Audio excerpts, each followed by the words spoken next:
Hi, everyone, and welcome to the Odinic School of Mysteries. My name is Bear. Thank you for coming. I'm laughing because I'm irritated because I had just recorded most of this video and realized I didn't actually hit the record button. I've just been talking to myself. So that's good. You didn't get to hear me complain about my gas station coffee that I'm forced to drink. I'm at uh, my wife's school. She runs a music school, and um, due to circumstances, I had to come with her this morning, and so I didn't have time to make my coffee, and so I had to go next door to the gas station and get coffee, and I had this whole thing where I was complaining about it, and I thought it was really funny, but it just is what it is.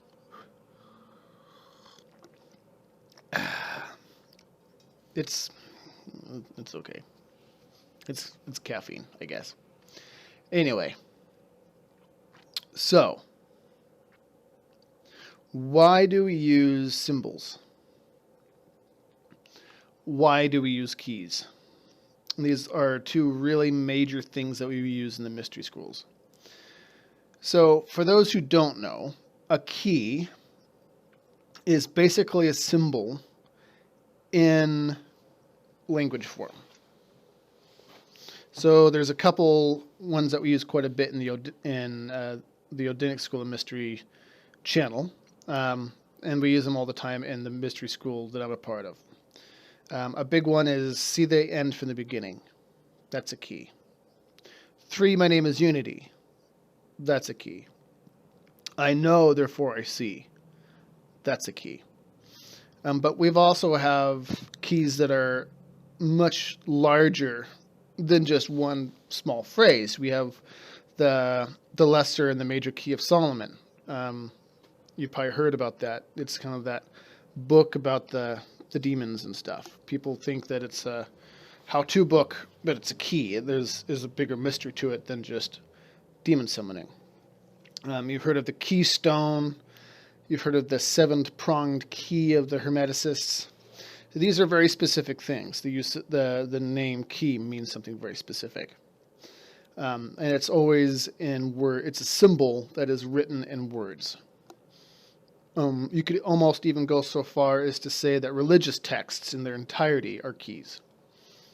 Although that is not, even though that is technically true, it is not usually what people mean when they say key. Usually when people say this is a key, it is a little phrase. Is the most common use of it. The see the end from the beginning sorts of things. So why do we use these? Why all the symbolism? Why all the cryptic keys that we throw out?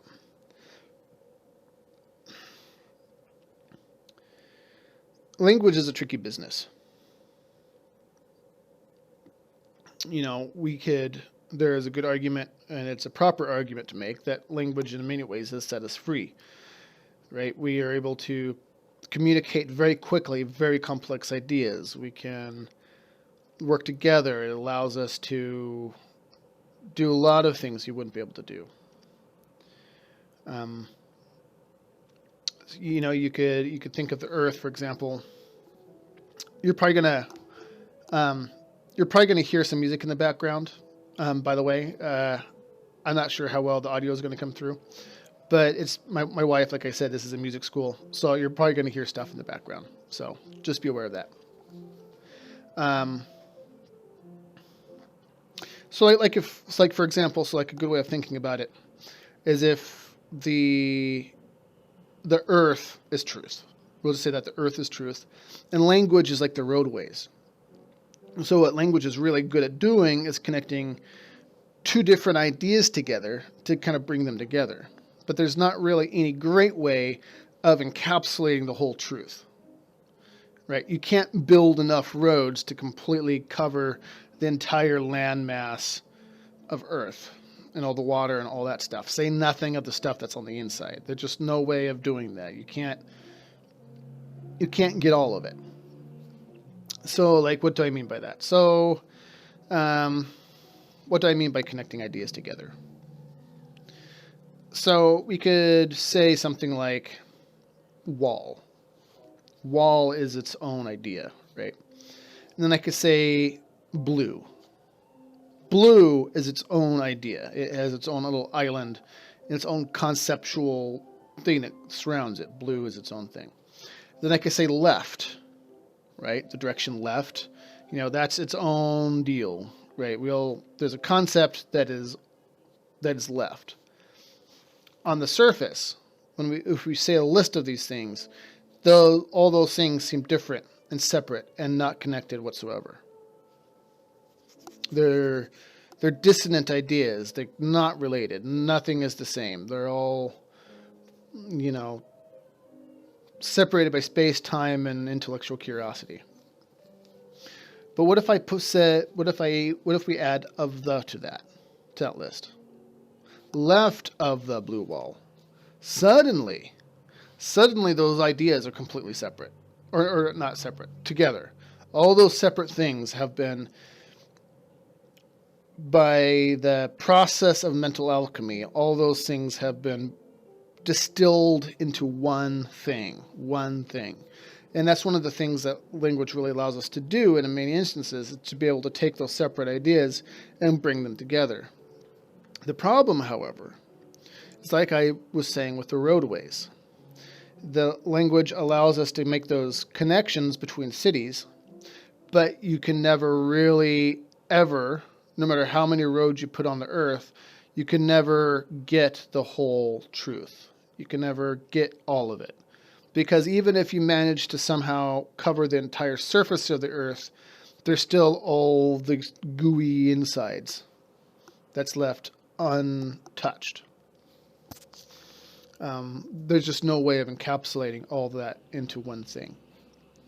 And we run into this problem a lot with bib when people go to translate things. I have a friend who is a King James only Christian, King James only Bible Christian, and I don't know, maybe twice a year we have a discussion about that. And one of the things that's really interesting about translations, I gotta sit up. I'm on a folding chair and it keeps sliding down. One of the things that's really interesting about translations is that, contrary to what people tend to think, there isn't a word for word comparison, right, between some of these languages. There's some instances, like in Hebrew, where one word will encapsulate an entire idea, and it's used in a sentence. And so when you are translating something, you come to that word, there isn't an English equivalent. It doesn't exist. So what do? You have to figure it out. You have to either come up with the best alternative, which is going to be woefully short, or you have to literally write out the idea and put it in Scripture. And this is a problem, right? This isn't a good thing. So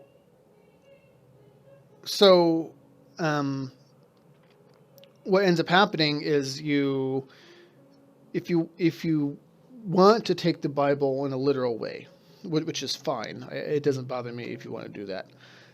It runs into problems. You run into the language issue. Because if you want to take the Bible in a literal way, you really have to read it in the original language and understand the original language, which most people aren't willing to do. And that even isn't to say that the original language isn't plagued by the same issues that our English language is plagued by. A lot of the Old Testament is brought over from older documents, older Sumerian cuneiform texts, and some of that stuff. Particularly the book of Genesis. A lot of that stuff was brought over from other earlier sources. And then you have the same problem, where you have cuneiform on one hand and Hebrew on the other, and then you have to try and make those two things kind of come together when you translate them. And so we run into a lot of these issues.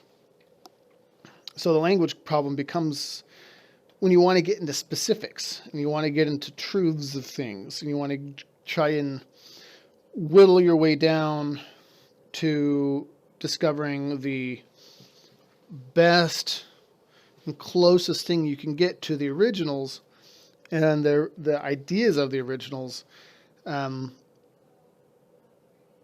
language problem becomes a major issue.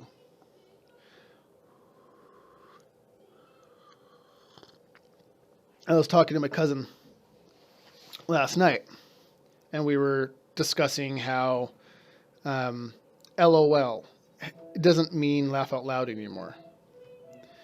You know, it used to be laugh out loud. You know, it came about because we used to, I don't know, I'm sure a lot of you remember, like the old flip phones, nothing was spelled out. You had to go like A, B, C, you know, to get to C, and then you have to click the button 3 times to get to the other letter. And texting was a laborious chore.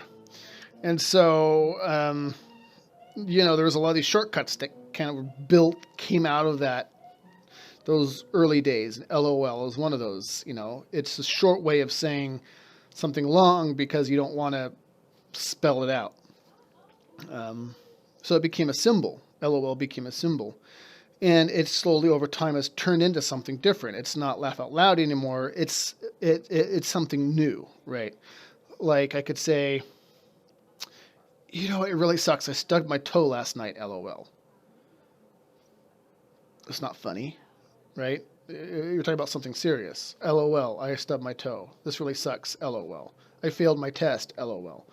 It's like it's turned in from a laugh out loud to a specific, I don't even know what I would call it. It's not even, it's something new. It's like a new idea. It's like a funny anxiety kind of thing. It's a new idea. Right. So if you're going to translate something, writing LOL, laugh out loud, isn't going to get you an accurate picture of really what we're looking at. Right? If you're going to translate that and you want to be as true to the spirit of the sentence as you can, just saying laugh out loud isn't going to do it. Right? It's going to be incredibly misleading. It's not saying that it's actually funny, it's saying something else. And so this is where symbols come in. Symbols allow us to step outside of language. And symbols are ubiquitous enough and cross-cultural enough that language in the way that we're speaking now isn't required. I could go to any foreign country and write a picture of a toilet and everyone will know exactly what I'm talking about. I don't have to speak the language. I don't have to, like I could go to the Middle East and I don't have to speak Farsi, but I could write a picture and it doesn't matter if I speak Farsi or not, everyone understands it. So, there's a second problem that we run into. And I've covered this before, where I can't really teach you anything. And that's kind of a tricky business. The problem arises is that the only way to really know something, the way to really know something is through personal experience. I have never been to Africa. I've never seen Africa with my own eyes. Therefore, I can't say that I know Africa exists. But I could say I believe Africa exists. I mean, I've seen pictures of Africa. I've talked to people who said that they've been there and have seen it. I've talked to people who do know that Africa exists. I've watched videos by Michael Tellinger of walking through the countryside of Africa and showing all the stone circles in southern Africa. Do I know Africa exists? No, I don't. I don't know it exists. I believe it exists. So the problem arises in the mysteries is, how do you get people to know something? It's a thing. How do you get someone to know something?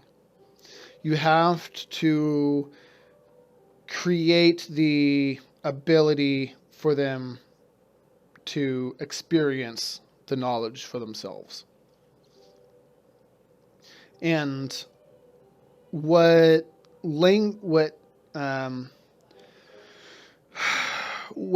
the keys do, even though they're written in language, and what the symbols do, is that it takes, because they are cryptically put, because they're puzzles, it requires a person to actually engage with the information and experience the information for themselves.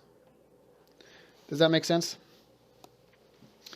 So, on screen here, I'm going to put 3 symbols. For those of you listening on the podcast, we have an all-seeing eye, which is pretty famous. It's the eye inside a triangle. We have an Ouroboros, which is a snake that eats his own tail. And we have the key, which states, "See the end from the beginning." So if we look at these symbols, right, if we take a look at these, what are they trying to tell us?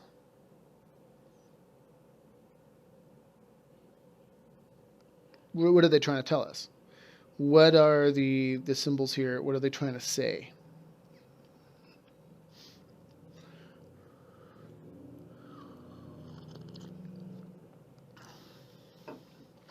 This is a good exercise in working your mind. What are these symbols trying to say? The fact that you're able to sit there and ponder these.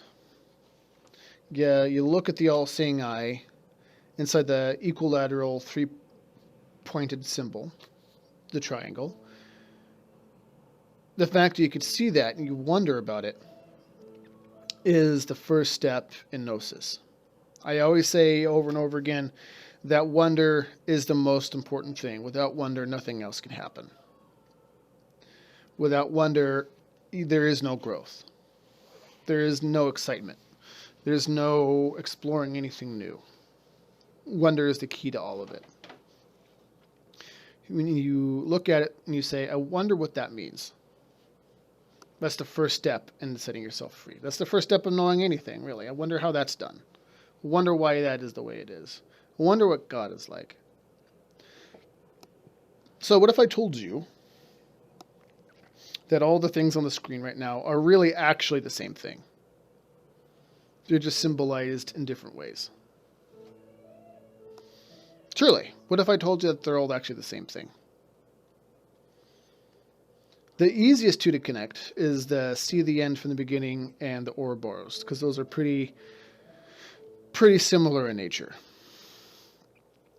Both are pretty much stating that destruction and birth happen at the same time. Birth and death both happen in the underworld. There's the transitory nature of the universe is evident, right? The all-seeing eye is a little bit more complicated, but it's essentially stating the same thing. It's the 3 points of the triangle. A triangle usually almost always represents the mind, in most cases. Not always, but in most cases. It represents the father, the mother, and the beloved son. The sacred masculine, the sacred feminine, and creation itself. Creation being the offspring of the mother and the father. and the eye in the middle represents unity consciousness. So, oops, I'm going to knock my lamp over. Um, hopefully that's not too loud. It's loud to me. So maybe we'll just wait a minute. Okay. So the eye in the middle represents unity consciousness. It represents those 3 points all acting together as one thing. And that whole thing is the Ouroboros. The whole idea is the idea of creation, destruction, unification together into one thing. So I tell you this, right? But do you know it? No, you don't know it. You don't know it. You believe it. You're taking my word for it. But what the symbols allow us to do is to kind of bridge that gap for us, because it transcends the words. It transcends words and puts things into a perspective that is outside of the confines of the roadways that we have. They're more holistically put together. Right. They're more subjective.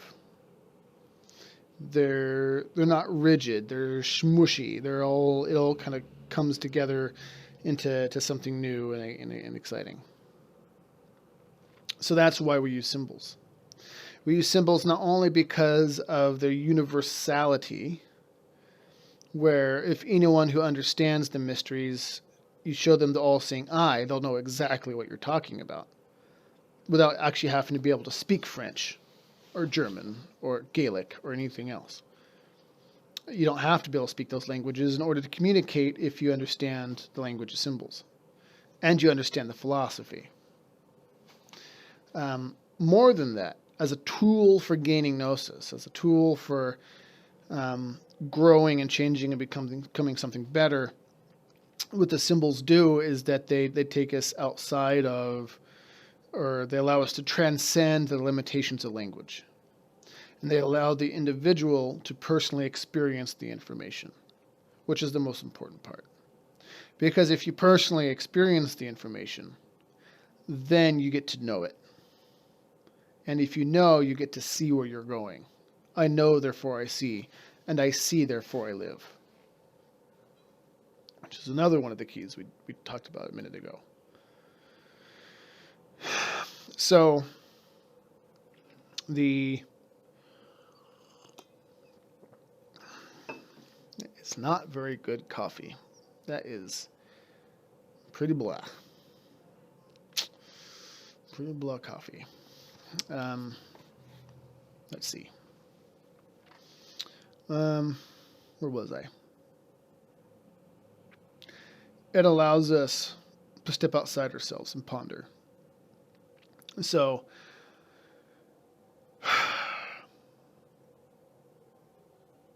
we look at, we'll take like the all-seeing eye, for example. We'll use this as an example because everyone is aware of it. And it's the easiest for the people who are listening on the podcast to be able to picture it. So you have a triangle with the eye in the middle. So you think, okay, am I looking at a three-dimensional object just straight on? And the eye is on the outside. Is this a three-dimensional clear object and the eye is on the inside? Is this a doorway and the eye is on the other side of the door and it's looking out? The light is shining through the doorway. Is the eye really an eye? Or is it alluding to something else? Is it a literal eye or is it a figurative eye? Are we talking about an eye which constitutes the two circles that kind of come together and create the womb? I forget off the top of my head what that symbol's called. I don't remember. I'll look it up and I'll just put it down here somewhere. I don't remember what it is. But we notice that the eye has a circumpunct in the middle of it, the iris with the dot. So a circumpunct is a circle with the dot in the middle, and it's the alchemical symbol for gold and high gnosis. It's the oldest known symbol for the sun, right? So, you have this, you have the womb symbol, which is kind of the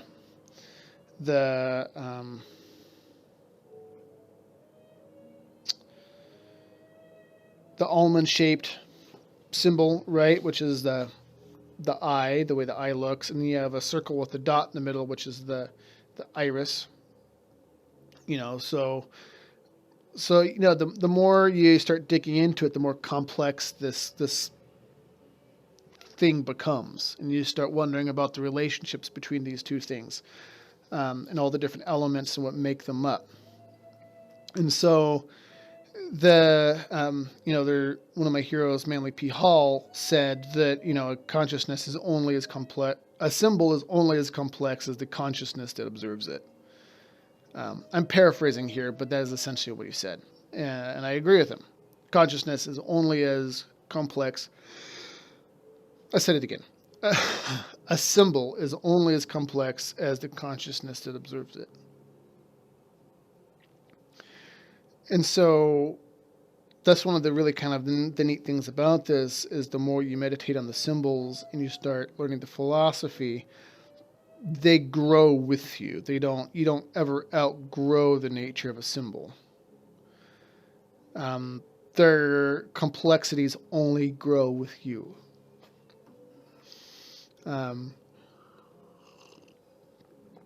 Which is why we have initiates ponder and study the world tree. The symbol, it's the symbol of this channel. If you could go look down in the corner here, and you could probably see it on the subscribe button. It's a circle with basically a tree in it. It's a stick figure tree, you could say.